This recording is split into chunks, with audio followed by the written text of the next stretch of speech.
国际奥会将通过表决，这2028年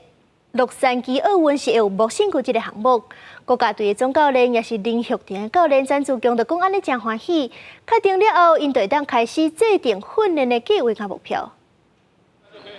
东京奥运博胜具铜牌黄晓雯，巴黎奥运博胜具金牌林玉婷，铜牌陈连琴甲吴诗怡，连2届奥运博胜具台湾选手表现真好。国际奥会20个年会，无人投反对票，正式通过博胜具登去奥运，选手甲教练拢是真欢喜。接下来就是我们就可以明确制定我们的训练计划目标，那接下来看他们的资格赛的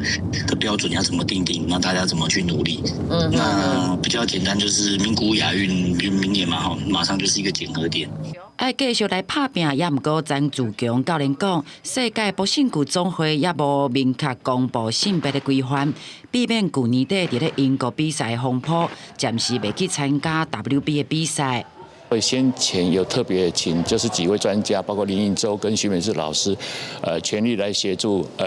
我们的拳协，那跟那个世界拳总这边有很密切的联系。离国际奥会年会重头戏是选举产生第10任 IOC 的主席，经过投票是辛巴威籍的国际奥会理事41岁科芬特利胜出，伊嘛是头一位获选国际奥会主席的女性甲非洲人。 科芬特利为此是感到得意，嘛强调会进一步来保护女性运动员，嘛甲川普的政府合作。We're going to create a task force that's going to look at the transgender issue and the protection of the female category.